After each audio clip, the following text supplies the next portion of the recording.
Benvidos, benvidas a unha explicación dun traballo que fixemos durante moito tempo o meu compañeiro, Antonio Franco, e máis eu, Abraham Cupeiro. Trátase da recuperación dun instrumento que a priori nos pode parecer descoñecido, pero que no Lugo de fai 400 anos se utilizou na catedral, nas diferentes capillas, e temos constancia del por moitas anotacións que existen na fábrica da catedral, e incluso sabemos o nome e os apelidos da xente que tocaba este instrumento. Como vedes, é un instrumento que é un híbrido entre unha flauta, porque ten furados, como podedes ver, e unha trompeta, porque a maneira de producir o sonido é mediante unha boquilla e a vibración dos labios. Este instrumento era o máis importante na súa época. Mersenne describio como o sonido do corneto é como un rayo de luz que penetra nas tenebras dunha catedral. Neste pequeno documental vamos vos a mostrar a información que sacamos ao construir este instrumento e, bueno, compartila con todos vós.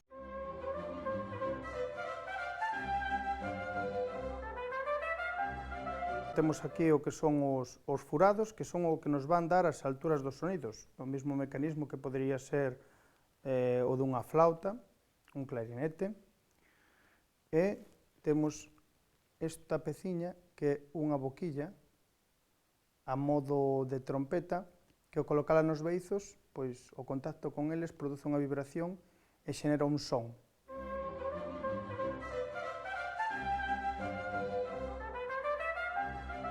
O primeiro paso para a reconstrucción deste instrumento foi o deseño dos planos.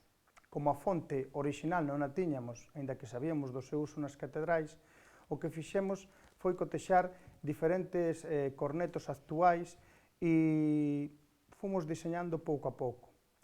Cal foi realmente, Antonio, o máis difícil de medir deste instrumento? O exterior, o interior?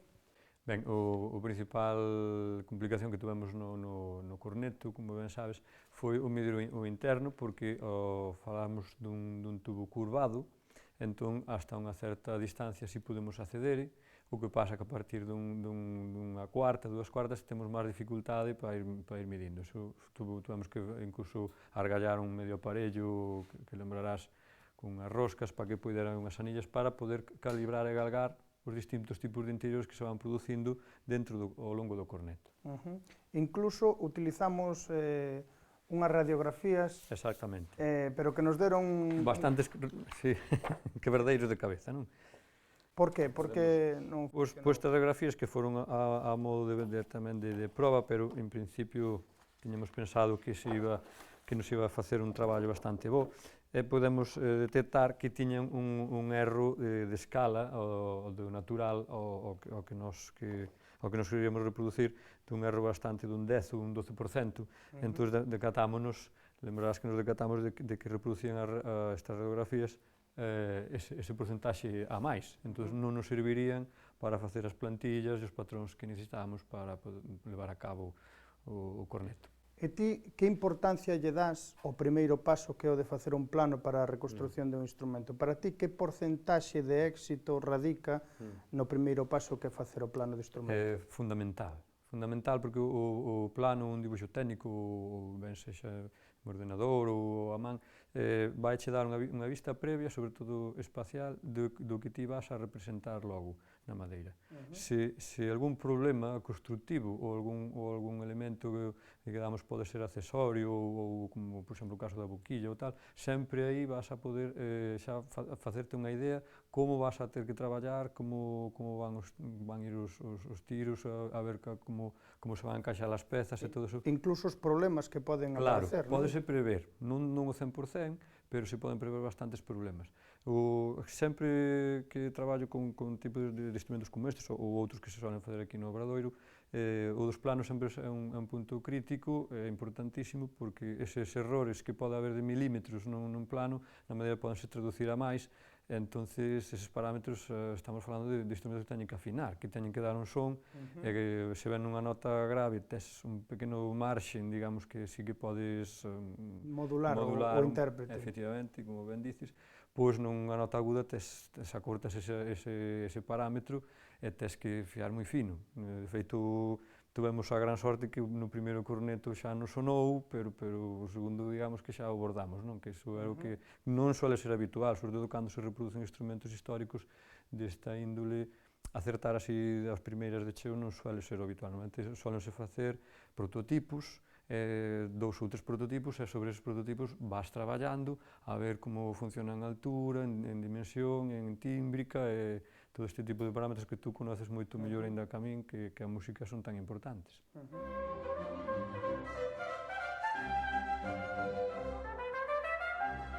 Podemos dicir entón que despois de 400 anos este foi o primeiro, entre comillas, corneto que se fixo outra vez na cidade de Lugo. Pois eu penso que sí, porque non temos noticias a día de hoxe de que ninguén que construía instrumentos de vento se dedica a facer un instrumento histórico de 400 anos atrás. É verdade que en Europa ou en outras cidades españolas xa hai xente que está aventurándose un poquinho en este tema. De todas maneiras, como ti ben sabes, é un tema complicado porque require de que en sí parece un instrumento moi sinxelo, ten unha complexidade dentro do vento diferente aos instrumentos que logo podemos chamar cilíndricos ou que se poden facer a través dun torno, que tes un apoio mecánico, no que aquí ten que ser suplido por un traballo manual. Un traballo manual. Por lo tanto, os erros páganse máis caros. Páganse máis caros. Eso é.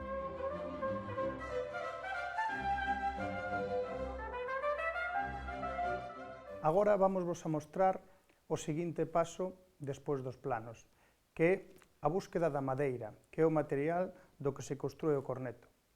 Temos referencias que no século XVIII tamén se facían de porcelana e outros materiais, pero como idea base ou material base sería a madeira. Antonio, para ti, que importancia ten a madeira que vamos a utilizar na construción deste instrumento e, sobre todo, que características ten que ter para que quede un corneto dunhas características óptimas? Pois moi ben, a madeira, como ben dicías, ten unha importancia relevante, xa que distintos tipos de madeira ou distintos tipos de características da madeira así nos van dar despois tímbricas distintas. Iso vai un pouco polos tipos de durezas, as fibras, os pesos específicos da madeira, incluso as tensións ou as elasticidades que podan ter. Ben falabas antes tamén de que xa existían madeiras, digamos, históricas no momento pas que eran utilizadas no corneto, neste caso que era un corneto curvo. No caso que nos compete agora, falamos de escoller unha variedade de madeiras autóctonas por estar en Galicia e ser Lugo, digamos, unha zona importante madeireira en canto a esa variedade de madeiras autóctonas. Falamos de escoller entre buxo, en cerdeira, como foi o caso deste corneto, ou do outro corneto que fixemos en 465, que foi de madeira de cornabude, que é da zona dos Ancares ou da zona de aquí do Caurel, que son madeiras tamén casi en vías de extinción. Normalmente son casi madeiras casi decorativas ou arbustivas que moitas veces tivemos que hasta ilas buscar ao monte porque non hai. E a seguinte característica importante sería, digamos, o xeito, a forma da madeira. Efectivamente. Por que? Moi ben expresado, porque neste caso, como vemos que é un corneto curvo, que dentro da familia dos cornetos había, sabes perfectamente, outros tipos de cornetos, neste caso temos que adaptar, como vamos poder aquí observar, a curvatura da propia naturaleza da madeira, que vemos que esta madeira xa cumpre medianamente esa curvatura, e podedes observar que tivemos que buscar esa curvatura, que tamén se empleaba noutros tipos de obras artísticas, como muebles, como por exemplo a construción de barcos ou de sillas. Os mestres tiñan máis valor a madeira curvada, natural, que logo a madeira recta, que se emplea hoxe a miúdo no que é a industria do moble. Iso ten, sobre todo, dúas connotacións importantísimas. Unha é que unha vez que as gubias vamos coplear isto e tal para vacialo, nos permita un traballo moito máis natural e moito máis levadeiro, e por outro lado, que cando se monte as dúas pezas que conforman o corneto, non nos vaya a ter disparidade de cunha beta a outra se nos mova demasiado, non? E entón adaptamos un pouco que é a forma do instrumento, a forma da madeira ou viceversa. Como podría ser este vástago que temos aquí de madeira, non? Que nun principio ten unha curvatura, despois serraríamolo. Exactamente. Ese é o principio polo que se debería empezar. Un pau que ten que cumprir unhas características, aquí refenderíase nunha serra o máis perfectamente ao medio, tal, e logo, a través do plano que fixemos, que sacaríamos unhas plantillas cos distintos tipos de calibraxes que aquí poden observar os espectadores, podedes ver como despois centraríamos a plantilla a esta parte, adaptándonos sempre á curvatura un pouquiño tamén do pau, pero tamén do diseño interior que ten que levar. Exactamente. Logo, o proceso seguinte sería vaciar mediante gubia ou unha trencha, un escoplo adecuado, neste caso fixémoslo con as gubias de distintos calibres, vamos vaciando de maior a menor, sería unha cousa así, e vamos vaciando os distintos tipos de calibraxes. Sabemos que aquí hai unha variedade de calibraxes tremendos e que teñen que ter continuidade, porque aquí o que non pode haber é saltos, escalóns. Unha pregunta, Antonio. Cando construíamos este instrumento sempre me falabas da importancia de traballar ca gubia, porque en algún momento plantexámonos facelo con algún tipo de fresadora, unha máquina, pero ti rapidamente desbotaches esta idea, porque que é o que che ofrece o gubiado manual e a gubia en sí? Aí está. Pois o gubiado manual, como a parte de que este calibre vai en diminución, tamén vai en diminución de profundidade. Isto a través dunha máquina teríamos que facer si escalonado, porque as máquinas teríamos que irlo regulando mediante calibrados distintos, entón quedaríanos un escalonado, co cual o traballo final sempre teria que ser prácticamente a gubia para unir eses escalóns, e para que non quedasen máis pronunciacións, digamos, máis erros dese tipo, o mellor xa era empezar ca gubia que lle daba xa unha conicidade inicial que nos permitía levar isto pois cunha vertente continua. Unha cousa moi curiosa que me chamaba sempre moito a atención, que me dicías, que unha das características principais da gubia, a parte do corte, era que deixaba pulido o instrumento, non? Efectivamente. Claro, a gubia polo seu construción, pola súa morfoloxía, isto sabían todos os maestros importantes, non só os actuales, senón xa desde tempos inmemoriais, que hai que pensar que hoxe utilizase moito lixa e cousas así, non? Ou aparellos de rebarbadoras e compresadores e tal.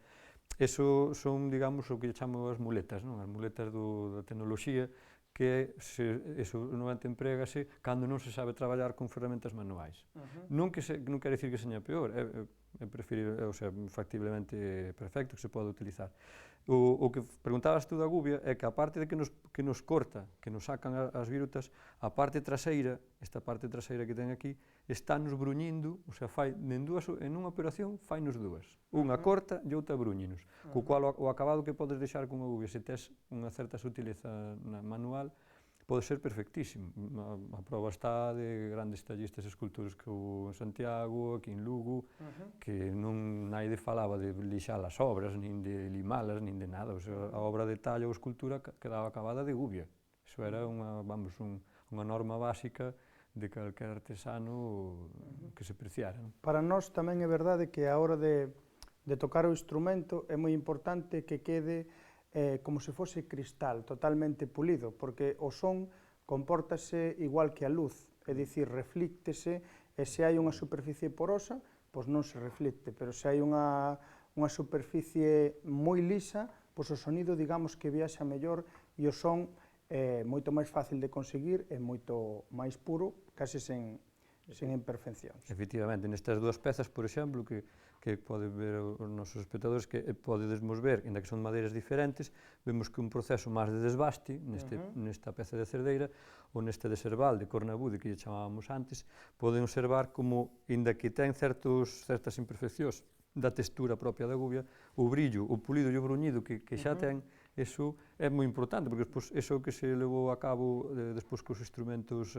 tamén tradicionais, como a gaita, o sea, se un punteiro por adentro non estivera ben pulido, non estivera ben rematado, tamén o sonido sería moito máis áspero, moito máis imperfecto, eso está clarísimo, non? Unha cousa que gustaría que quedara reflectida é o que me comentabas sempre, cando te vía traballar co corneto, que a veces cambiabas de dirección ca gubia, ibas como lendo a madeira. Claro, efectivamente, igual que ti lees unha partitura e tens que variar as notas en altura, en tímbrica ou incluso un compás, interpretala, vale. Aquí é o mesmo, porque cada peza de madeira, claro, a madeira é un material tan versátil como pode ser as persoas. É increíble, conoces a mesma persona, pero a mesma persona tamén ten personalidades dentro diferentes. Digamos que é moi caprichoso. É moi caprichosa, entón temos que saber en todo momento, porque non simplemente é o feito de facer un corte nun canal, ou non, tens que saber como ela está sentindo.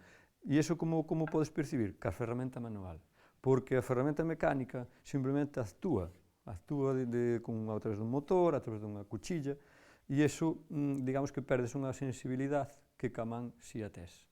Que, por exemplo, por exemplo, o que talla a tapa dun violín, enseguida se dá conta de que tens que ser ambidiestro. Tens que ser ambidiestro porque en todo momento tens que ver hasta onde ti podes chegar porque te cargas o traballo, o sea, directamente che podes saltar unha veta ou... Exactamente. Entón, que claro, visto así a bote pronto un corneto, este é un pau, un tubo de... que se pode facer mecanizado, non? Claro, nin eu sabía que daba tantísimo traballo hasta que nos puxemos a ele e vimos que tiña unha certa complexidade que non era a cousa simplemente reproducir un obxecto.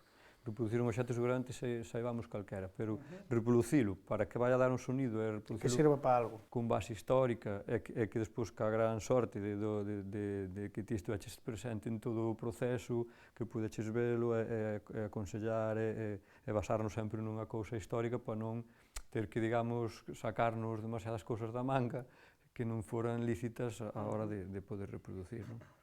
E iso é a importancia. Supoño que habrá outra xente que como din ali, cada mestrillo ten o seu librillo, pero... Tú confías moito no traballo manual? Sí, porque eu vin os acabados en moitas cousas, e iso vemos hoxe, por exemplo, nos instrumentos chinos, é un instrumento de luthier, iso é o día e a noite. A mellor un foráneo, unha persona que non entenda nada diso, a simple vista non o vai percibir. Pero calquer experto, o mesmo músico ou tal, xa o nota ao momento.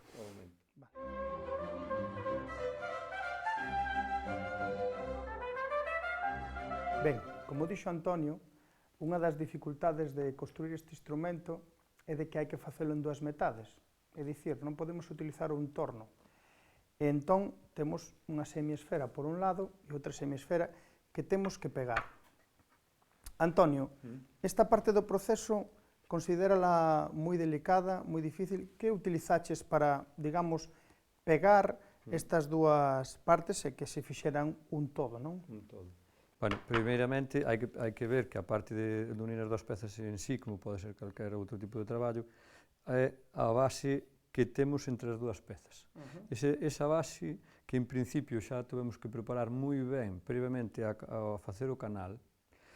Por qué? Porque se non queda ben feito a unión, digamos que isto vai se comportar como unha unión en sí, ainda que vai ser unha unión unido, como se dicir, ao hueso, con cola, se isto non cerrase ben, non serviría de nada a cola non faría o seu papel e a unión non funcionaría como tal. É dicir, que hai que refrentalo, que hai que planificalo perfectamente. Inda que xa se fai previo ao canal, unha vez vaciado como a madeira, un material vivo que sempre se está movendo, está respirando igual que nos respiramos e tal, hai que volver a verificar, por se hai que rectificar un pouquitiño, eso, para que despois, ca presión que se poda exercer, unha presión media, tampouco se pode dar aquí unha presión exageradamente forte, porque deformaríamos o tubo interior.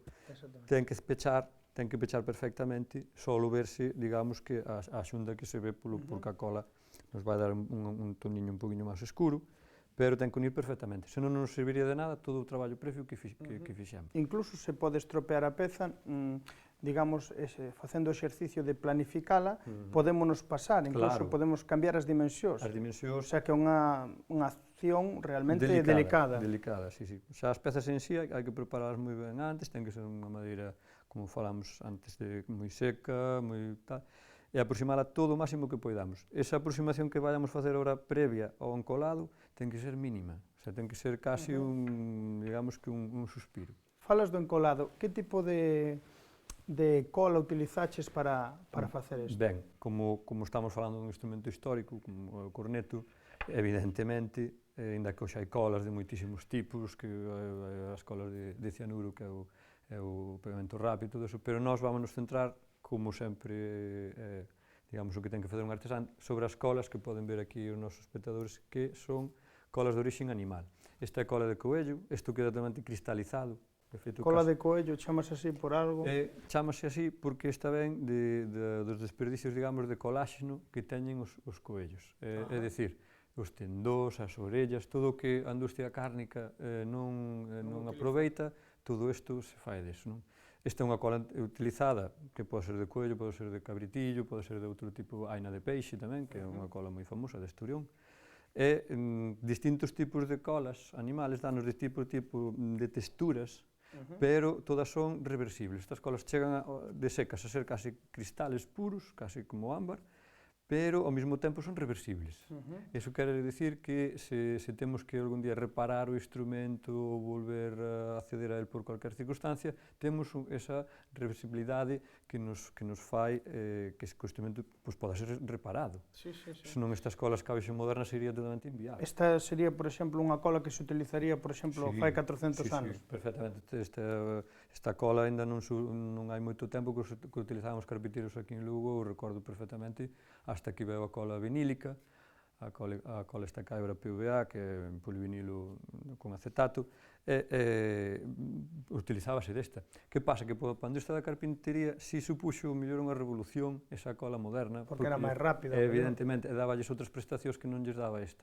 Esta afectalle moitísimo as correntes de aire ao momento de aplicala, porque tens que ser moi rápido aplicándoa, e, bueno, que é delicada. É un traballo tal. Esta que temos aquí tamén é a mesma? Esta cola que temos aquí, que é noutro formato, que sería un formato granulado, tamén hai moída, en perlas tamén, é cola de huesos. Pois este ven sendo unha cola tamén de origen animal, o que se fai é unha pulverización e unha cocción dos osos dos animales hasta que pasan a formar unha xelatina, despois de unhas coccións a bastante elevada temperatura, e o que se fai despois este tipo de colas previamente non se poden colar evidentemente tal como están aquí, senón que hai que facer un proceso de hidratación. En que consiste ese proceso? Pois ese proceso hai que hidratar a cola mellor do día anterior ou unhas horas antes en auga, e a cola o que fai é que dilata, ábrese o poro da cola e a cola hincha, aumenta como 4 veces o tamaño. Unha vez que está hidratada a cola é cando podemos, digamos, facela ao baño María, que estas colas fanse ao baño María, e aplícanse sempre baixo unha temperatura que nunca supere os 80 grados ou máis, porque se superamos esa temperatura, a cola desnaturalízase, perde a adhesividade e non facemos nada. O que estamos vendo é que aquí a precisión do artesán ten que ser máxima e cunha sorte de coñecementos moi amplios e variados para poder facer unha peza a priori tan simple como esta. Eu pensaba que facer un corneto que era coser e cantar, e cando nos metemos a isto, podemos observar que dixemos, claro, non é tan fácil. Non é tan fácil.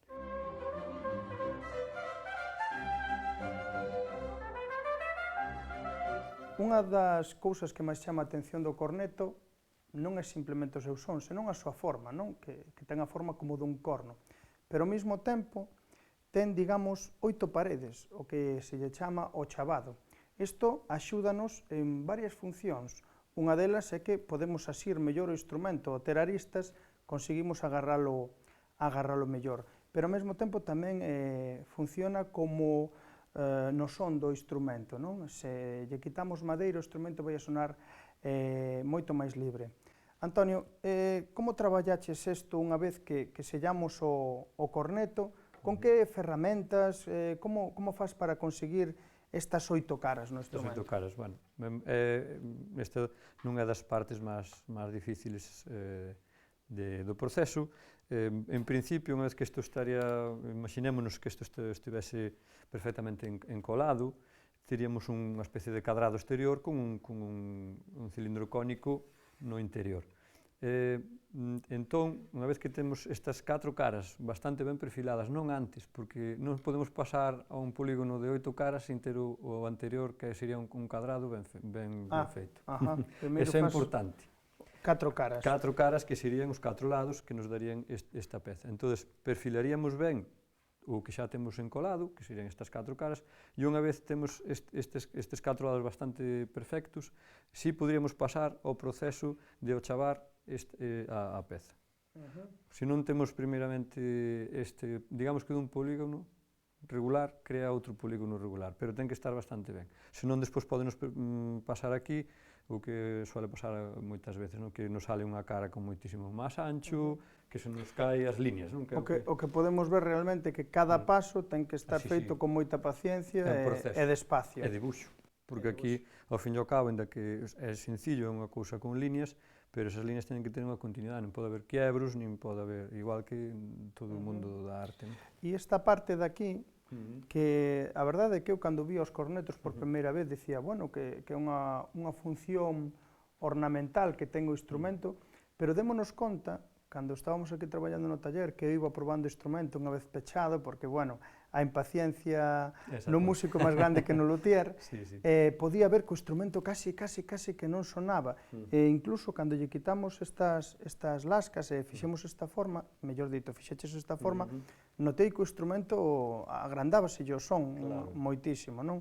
Isto, con que ferramenta faz, tanto este ochavado como esta decoración do tudel? Esta decoración en rombos, que a parte sería como unha espiral, que vai así, que é bastante máis complexo facer esta parte romboide, por decirlo así, de rombos, que o chavado, porque o chavado, unha vez que podemos desbastalo cun formón, sempre con certo respeto, e despois cun bastrén é un cepillo de mangos, por decir, os carpinteiros, que iríamos perfilando ben todas esas 8 caras. Cando temos esas 8 caras xa perfectamente conformadas, pasamos a facer a decoración. Previamente hai que marcala cunha banda de papel que nos vai facendo unha espiral envolvente creciente, de maior a menor. Entón, isto a través desa plantilla, que vai tendo un poquinho máis ancho abaixo e un poquinho máis estreito arriba, enroscámola. Isto vai ser moi parecido ao desenrolo que pode ter unha piña dun pino. Sabes que as piñas dos pinos teñen digamos que esas parediñas que teñen polo lado máis anchas e hacia arriba máis estreitas, non? Van en proporción xeométrica. Pois aquí un pouco igual. O sea, unha proporción que atopamos na natureza tamén. Na natureza, si, non facemos máis que imitar continuamente a natureza. E despois, simplemente nos vaciamos estas zonas que hai entre rombo e rombo, vais vaciando, e cumple esa función que ti moi ben dicías antes, que é unha función decorativa, que a parte lle eliminamos peso ao instrumento, pero ao mesmo tempo estamos facendo esa función de que ao liberar esta madeira de aquí, esta madeira que aquí quedaría nunha parte do tubo máis maciza, estea máis proporcionada á que ven aquí. É dicir, que esas paredes, como vamos ver máis adiante, a parede, o espesor da parede, ten moita importancia á hora do son.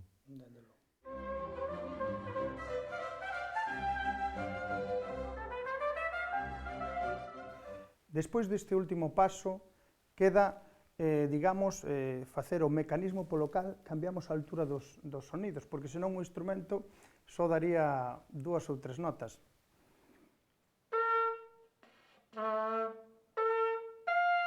Daría moi poucas notas, como se fora un corno natural. Entón, os furos que se fan son similares aos que serían, por exemplo, dunha flauta de pico. O que pasa é que as dimensións cambian bastante, incluso tamén cambian en función do intérprete que o toca.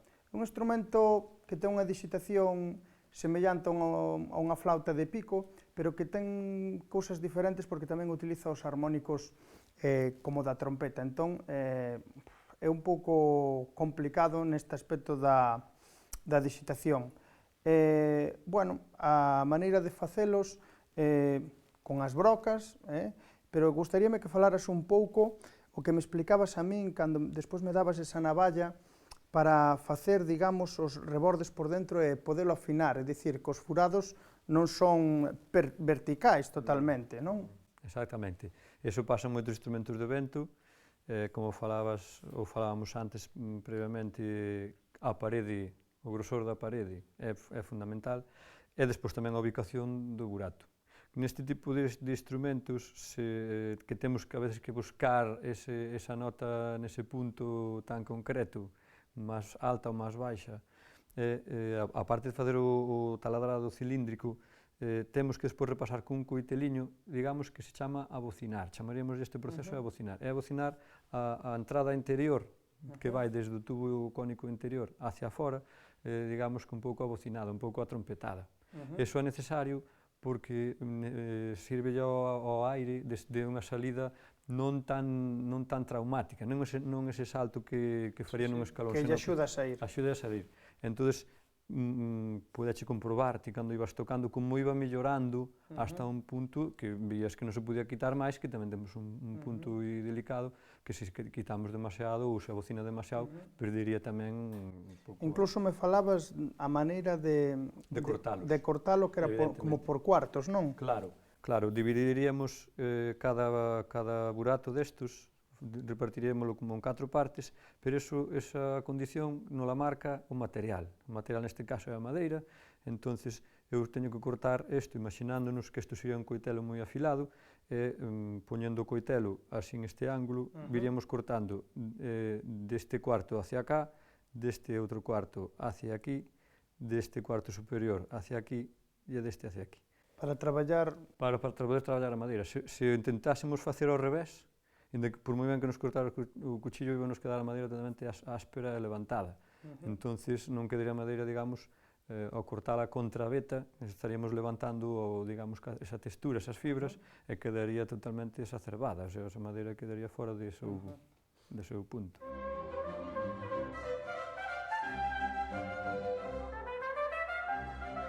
Ben, como paso definitivo, como paso final, digamos que unha das cousas importantes é o revestimento de pel. Que función, aparte de que para que non se estropee o instrumento, porque sabemos que antes construir ou conseguir un instrumento era bastante costoso e bueno, non era tan sinxelo, non?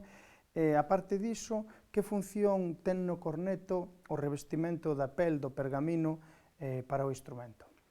Evidentemente, para recubrir o corneto en cuestión, históricamente, e nós tamén, vámonos sempre á base histórica, recubríase cun un tipo de pel que se chama pergamino ou podía ser esta, non? Que podía ser esta pel, por exemplo, é de año, é pel de año. Se o animal é de menor idade, o espesor da pel é un poquinho máis dócil, máis finiña, máis delgada, ese é un animal un pouco máis maior, pois sempre dá unha pel un pouquiño máis dura, máis densa, con máis tenacidade. E isto realmente en que influe? Por que poñemos a pel no instrumento? Temos que poñela casi como unha necesidade. Isto, se os primeiros cornetos, a saber se se podía ou non, teñan que acabalo poñendo por unha razón moi sinxela. Se deixásemos a xunta, esa unión que fixemos previamente de cola ao desnudo, co uso dos dedos e coa higroscopía que ten a madeira de poder absorber, igual que unha esponxa, absorber e soltar a humidade, sería moi susceptible esa xunta de poderse abrir. E perder aire. Eso por un lado como elemento externo, pero como elemento interno, o cornetista que tamén está insuflando aire quente e vapor, por consiguiente, á madeira, tamén influiría cambios de temperatura e humidade. Entón, digamos que isto ven a reforzar de forma externa, a pel, de forma externa, reforzar o instrumento. E además de consolidado, ademais de darlle, además, tuveches además a capacidade de probalo, como melloraba o sonido, con piel ou sin piel. Cando estaba sin piel, sonaba como opaco, como apagado, como sin vida, non? E unha vez que lle puxemos a piel, que foi un proceso, creo que para min, case dos máis difíciles... Sí, fálame dese proceso, que é interesante. Pensemos que temos, a parte que un instrumento que non é redondo, que é o chavado, e encima vimos cun decrecimiento en cono, co cual, a E a hora de parte forrar isto, e a parte curvo. temos que facer unha plantilla como ao revés da curvatura, porque isto non sei se agora non se ve, porque evidentemente ca tintura, pero a xunta da pel está por aquí nunha das aristas, e hai que encolala en fresco, o sea, hai que botarlle cola desta fresca a todo o instrumento, e previamente temos humedecida a pel en auga para que abra, para que estire, o que nos fai que esta pel dilata e abre, aumente de tamaño. Ponse elástica, quizás. Ponse elástica, entón é moito máis dócil. Pero despois ven o problema de adaptala aquí. Claro, estamos falando dunha pezas molladas, con isto todo cheo de cola, co cual implica un traballo moi delicado, e que o que despois queremos conseguir é que a pel quede perfectamente estirada cando ela seque, cando contraiga e cando todo o proceso da cola e da pel se seque. Que o que fan é apretar, mas perde bastante tamaño. E recordo unha vez que entrei aquí no taller, Antonio tiña o corneto vendado, como se sufrira un accidente. Por que? Claro, porque para poder manter a pel aí, non é como, por exemplo, imaginémonos que nun bombo, unha pandereta, nós mantémola nun arillo. Está conformada aí, entón o arillo estálle facendo de marco tensor para que contraiga a piel e contén a piel aí nese marco. Aquí non temos onde agarrarnos máis co interior, entón eu tuve que, digamos, que vendar por afora eso para evitar que a pel ao ir secando se nos desplazase, iríase nos desplazando. Entón, todo ese vendaxe hai que mantelo. Non sei como farían na antigüedade, pero seguramente que a través dunha corda ou dun atao con piel de buei ou así, para poder suxetar iso aí e, ademais, darlle unha lixeira presión para que a pel quedase adherida á capa de cola que leva aquí. Podemos decir que para ti foi a parte casi máis complicada. O proceso máis difícil porque ten que ser bastante rápido a execución, porque a cola ten un tempo limitado de tensión, de poder de adherencia, e tens que aplicalo rápido porque e logo, despois evidentemente, é cando se prepara, unha vez seco, é cando se prepara todo o tinguido, o acabado final, non? Si, as ornamentacións que leva tamén, non? Digamos, o sello do luthier. O sello do luthier ou as decoracións que antigamente facían os sellos moi característicos de follaxes ou de que é moi o traballo da pel, isto lévanos tamén moito á industria dos encuadernadores, que utilizaban un tipo de peles moi... Digamos que se mesturan diferentes disciplinas para facer realmente esta peza que a priori non parece tan complicada. Claro, todas as artes chegan sempre a confluir en algúns puntos e sempre tes conexión con outro tipo de artesanías grazas a que tes que traballar ou con pel, ou con pintura, ou con barniz, ou todos teñen un nexo de unión. Era moi lóxico na época.